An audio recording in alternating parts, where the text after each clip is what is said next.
Bonjour Patrick Balkany. Bonjour Apolline de Malherbe. Nous sommes ici au Moulin de Giverny, qui est votre maison, là où vous purgez, où vous purgiez votre peine de prison qui avait été commuée en peine sous bracelet électronique. Mais voilà, la cour d'appel de Rouen a révoqué ce bracelet électronique, ce qui veut dire que concrètement, potentiellement, à partir de maintenant, vous pourriez retourner, vous et votre épouse, en prison. Je voudrais d'abord commencer cet entretien par avoir des nouvelles de votre femme, Isabelle Balkany. Au moment où elle a appris la décision, elle a tenté de se suicider. Elle est partie d'ici avec le SAMU. Racontez-nous, comment va-t-elle? J'étais en bas, j'ai reçu un coup de téléphone de mon avocat m'annonçant la nouvelle, et elle était dans sa chambre à cet étage, et elle a parlé avec son avocat. Moi, j'ai parlé longtemps, et ensuite, eh bien, ma belle-fille est montée, et l'a trouvée en train de... Elle avait avalé un paquet de médicaments, je ne sais pas de quoi, d'ailleurs des barbituriques ou je ne sais pas quoi. Malheureusement, Isabelle, elle est très fragile. J'essayais tous les jours de lui dire qu'elle n'ait pas de pensée morbide, mais elle répétait à l'encan qu'elle n'irait pas en prison, qu'elle se suiciderait, etc. Malheureusement, elle a déjà fait 2 tentatives de suicide lourdes. Une fois où elle avait été hospitalisée à Mantes, et ensuite elle est restée 1 mois dans une clinique spécialisée. Elle ne se souvenait d'ailleurs de rien, elle avait été dans le coma. Néanmoins, elle a recommencé, elle s'est retrouvée en réa à Rouen. C'était terrible, j'ai cru qu'on allait la perdre. Je pensais sincèrement qu'elle ne recommencerait pas, mais quand il y a eu cette décision au mois de décembre, par le tribunal d'Évreux, de vouloir nous mettre en prison pour des dysfonctionnements dont on va sans doute on va y revenir. Ouais. Depuis ce temps-là, elle était plus la même, et voilà.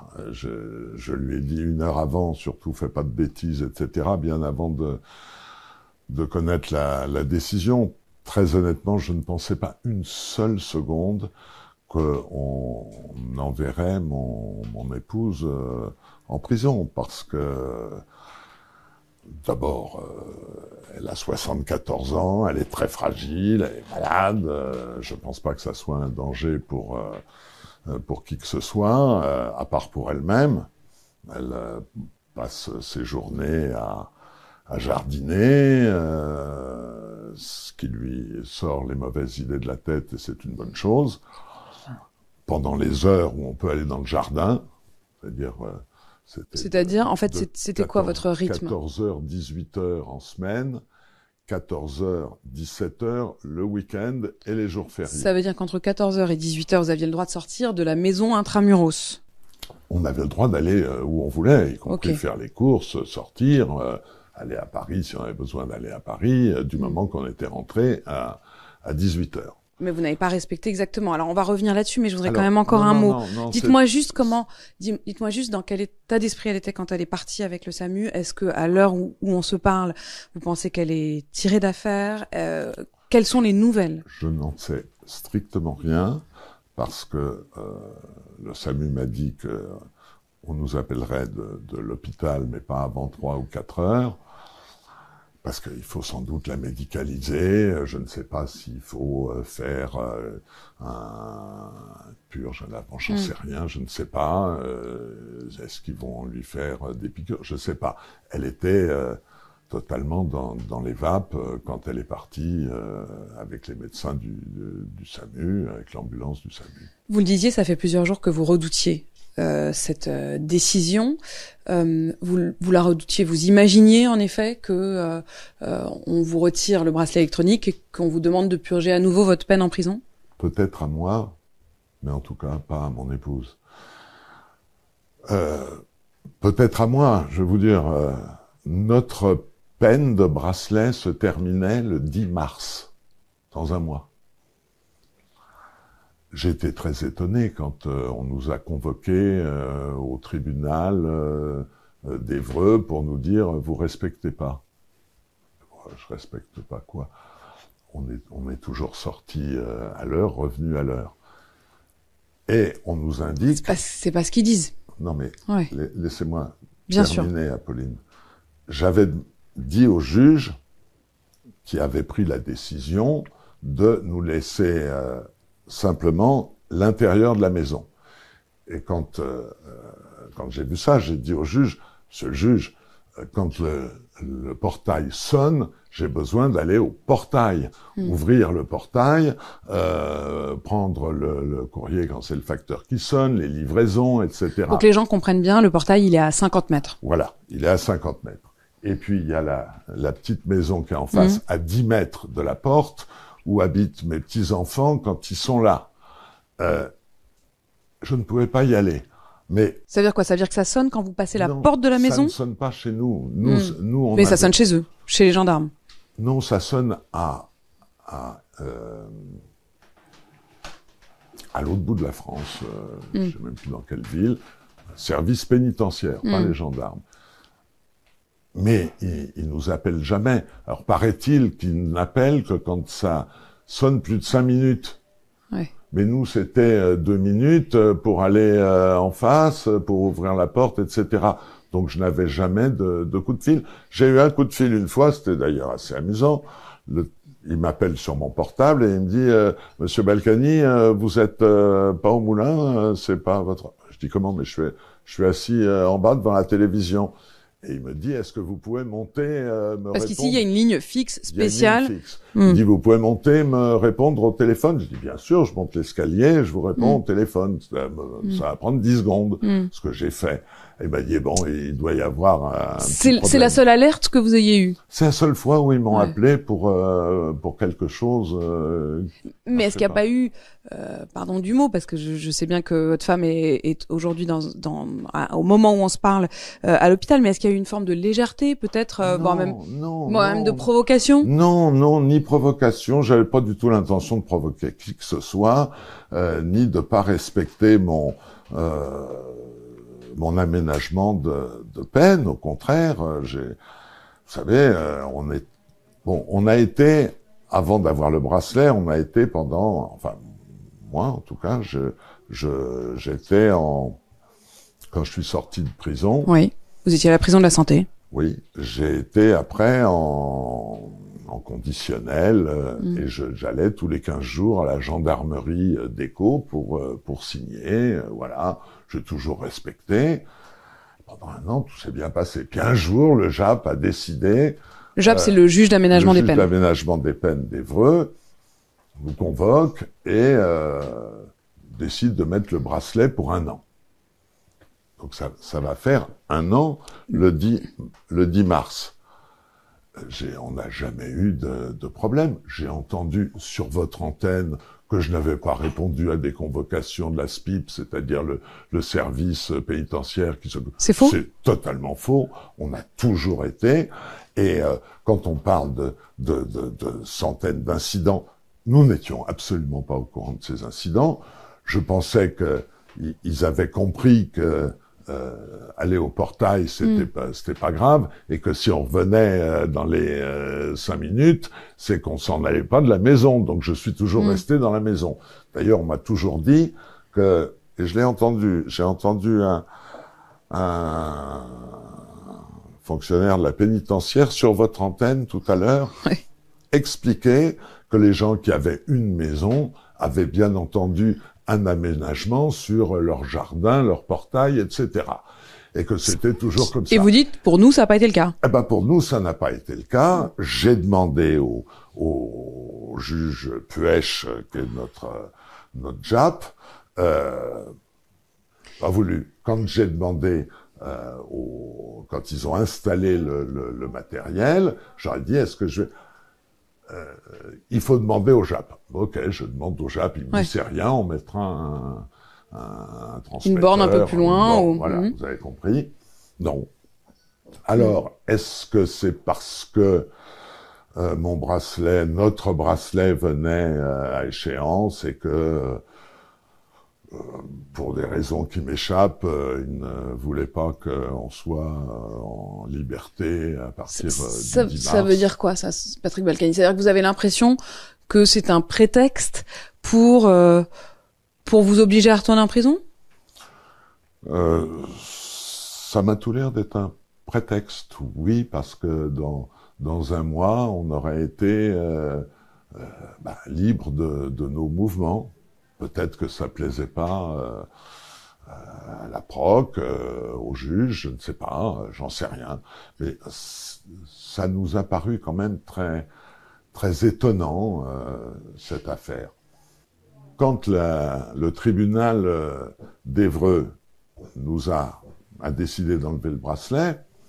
Donc là, on est en décembre. Ils auraient pu nous envoyer tout de suite en prison. Et ils ont dit non, mais on attendra l'appel. Et à partir de ce moment-là, on m'a enlevé le bracelet complètement, enlevé le matériel. Donc on était totalement Donc dans les faits, depuis quelques semaines, finalement, vous étiez paradoxalement beaucoup plus libre. Oui. Et j'ai dit, bon, est-ce qu'ils ont voulu nous faire peur? Bon, la cour d'appel va peut-être être compréhensible.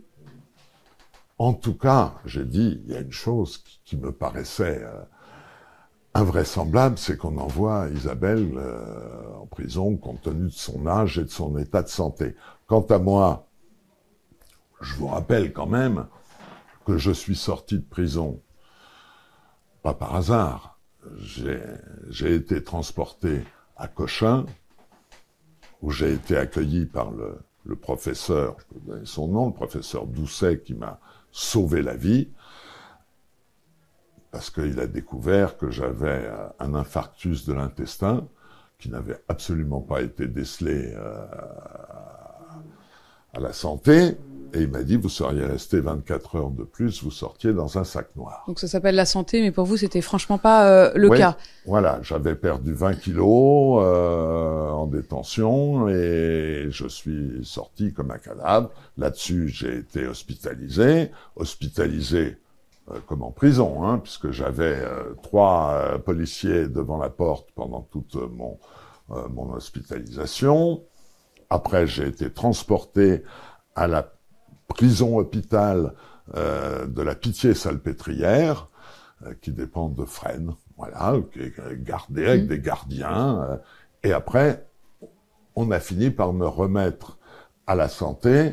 Et là, il y a un expert médical qui est venu, nommé par la cour d'appel, et qui a dit vous pouvez pas le laisser en prison, il va peut-être pas mourir cette semaine, mais d'ici un mois, ça va être fini, quoi. Comment vous sentez aujourd'hui à l'idée de vraisemblablement retourner en prison dans les jours qui viennent? Je vais pas vous dire que ça me fait plaisir.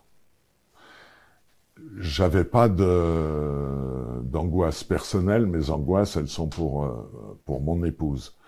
J'avais l'impression que si je la laissais seule, et j'avais dit au juge, j'avais dit, je sais qu'elle a besoin de moi. J'ai besoin d'être près d'elle pour la surveiller, pour éviter qu'elle ne fasse des bêtises et qu'elle soit pas malheureuse, parce que elle stresse terriblement, voilà. Y compris surtout pour moi, plus que pour elle. En fait, vous êtes angoissés l'un pour l'autre, quoi. Oui. Ça fait 45 ans qu'on est mariés, Apolline. 45 ans, c'est une vie, on a toujours fait tout ensemble, on a travaillé ensemble, on était ensemble, Bon... on a toujours dit les Balkany. Oui, c'est fusionnel. C'est fusionnel.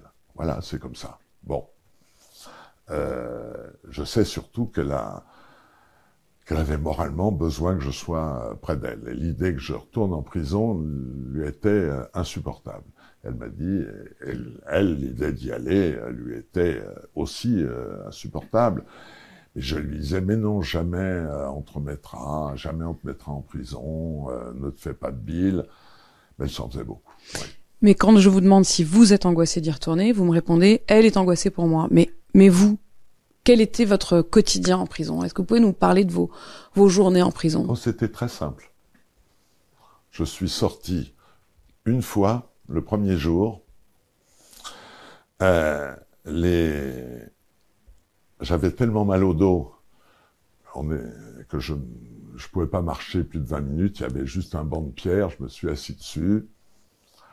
Et j'ai dit, je pourrais plus. Donc, je ne me suis plus promené. En plus de ça, les gardiens m'ont dit, chez Balkany, si vous allez dans la cour, vous allez avoir votre photo dans les magazines.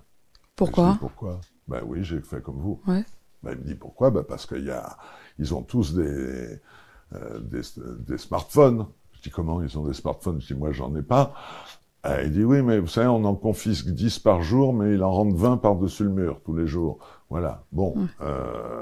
Mais vous aviez pas de téléphone en prison? Ah, on a un téléphone fixe, hein? Le téléphone fixe avec les numéros enregistrés. Combien de numéros?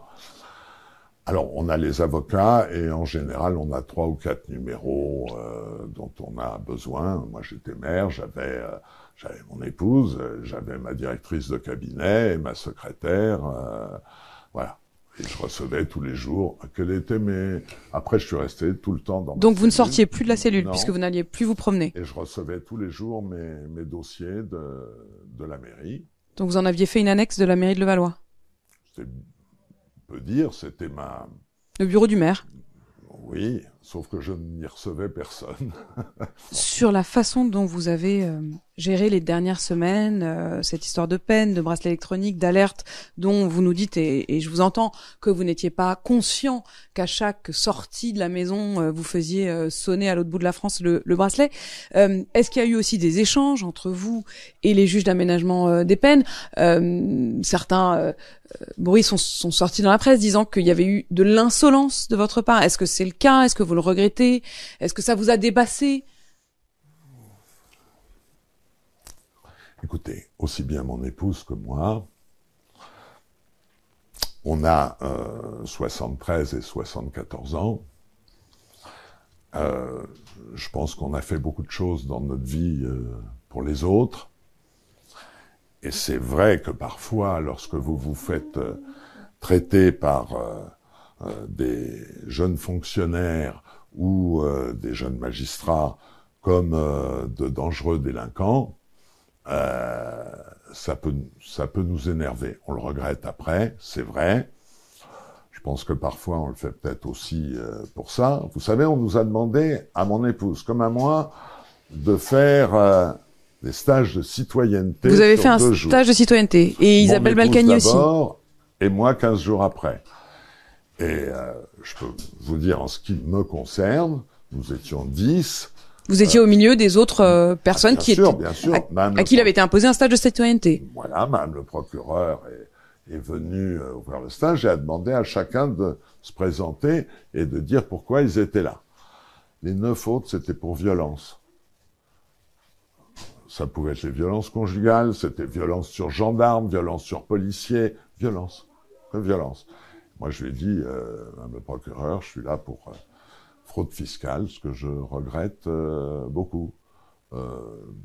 Les autres regrettaient moins, hein, déjà, mais bon, voilà. Je fais ça pendant 2 jours. Qu'est-ce que vous avez appris au stage de citoyenneté? J'ai essayé de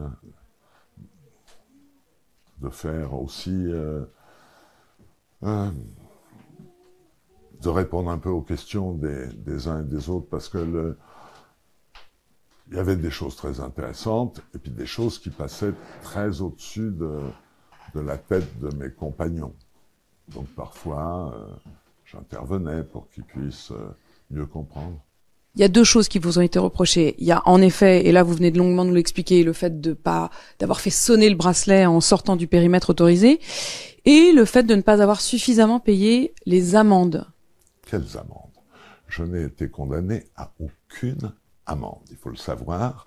Par contre, j'ai des litiges importants avec le fisc qui a surévalué toutes les propriétés. Je vais vous donner un exemple. Maison de Saint-Martin, sur lequel on nous réclamait 10 ans d'ISF, alors qu'on la société avait payé l'ISF là-bas jusqu'à ce qu'on le supprime, mais personnellement, combien il l'avait évalué? 5 millions. D'abord 7, ils étaient redescendus à 5. Combien elle a été vendue avec l'autorisation du juge Van Ruymbeck?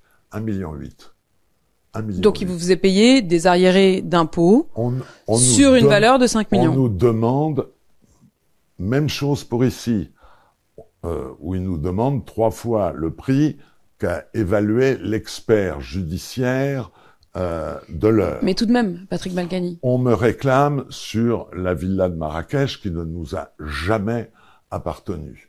On m'a réclamé sur un compte qui n'a jamais été à moi. Et je paye. Alors, il faut savoir pourquoi, de toute manière, on peut pas payer. C'est que on nous a pris la seule réserve qu'on avait. Or, mon épouse et moi aujourd'hui. Mais vous vivez de quoi aujourd'hui? De ma retraite, notre retraite, qui est confortable si on payait pas plus. Et je paye. D'abord, je paye une fortune parce qu'ici, c'est l'usufruitier qui paye les impôts. C'est la loi. L'usufruitier, tous les mois, je paye la taxe foncière et la taxe d'habitation mensuellement. Je paye tous les mois un certain nombre, une somme au fisc. Mais évidemment. Mais ils estiment que c'est pas suffisant. Ben oui, il faudrait que je vive 2 siècles, mais pas suffisant. Vous savez, vous pouvez pas donner plus que vous n'avez. Cette maison, les objets, tout appartient à vos enfants ici. Ben oui. Okay. Oui, tout appartient aux enfants et à nous deux. On a moins de. Je veux pas dire les chiffres parce que ça peut paraître beaucoup, mais le train de vie de cette maison qu'on est obligé d'entretenir, le fuel, l'électricité, etc., coûte très cher, les impôts coûtent très cher, il nous reste quasiment rien à la fin du mois, et nous payons tous les mois au fisc, Isabelle et moi. Mais on peut pas payer, plus ils l'ont d'ailleurs parfaitement compris, hein, ils l'ont compris. Je vois pas pourquoi les juges, d'où je sortirais l'argent, puisque on m'a confisqué ce qu'on avait. Comprenez? Il y a d'ailleurs une anomalie dans le code, c'est que l'argent qu'on vous confisque devrait en premier servir à indemniser le fisc. Et pourquoi on vous parle de ça alors que je n'ai aucune amende au niveau judiciaire? Parce qu'il y a un article du code, on n'a pas été parlementaire pendant 30 ans sans savoir un certain nombre de choses. Il y a un article du code qui dit que le JAP, le juge de l'application des peines, est en droit de réclamer aux prévenus, aux condamnés, ce qu'ils doivent au fisc. Il fait l'agent du fisc, quoi, finalement. Alors que le fisc sait que je paye ce que je peux payer, mais pas plus. Or, le juge aurait voulu que... Et tout, mais je dis, je vais pas emprunter de l'argent. Vous devez encore combien? Je préfère pas vous en parler. Dans quel état d'esprit vous êtes au moment où on se parle, à quelques jours potentiellement de devoir retourner en prison? Je vais vous dire, j'y ai été. Je sais, je connais, c'est pas agréable. En même temps, c'est pas la prison qui me fait peur. La seule chose qui me fait vraiment peur, c'est de laisser mon épouse toute seule dans la nature. Ça me fait très peur. Voilà. L'état d'esprit, c'est que je pense que c'est pas la prison qui me gêne, c'est le fait qu'on me condamne comme si j'avais vraiment fait une faute, alors que je n'ai pas fait de faute.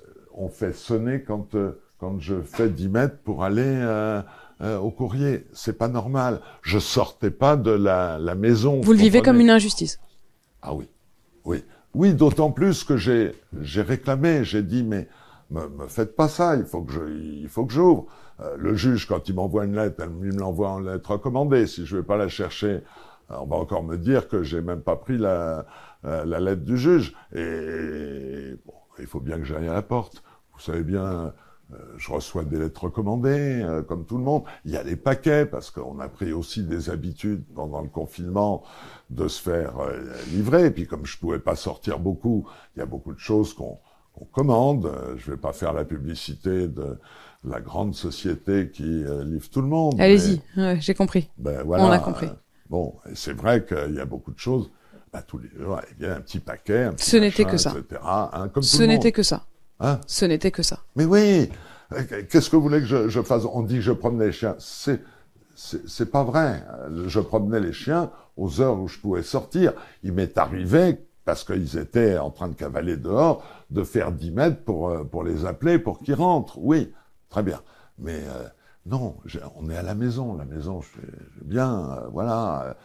Je trouvais tout à fait exagéré, anormal qu'on puisse pas aller l'été sur la terrasse 20 heures par jour, 20 heures sur 24, c'est pas normal. 4 heures de sortie. Oui. Merci Patrick Balkany d'avoir répondu à mes questions ici dans le moulin de Merci Giverny. d'être venu. Merci Apolline.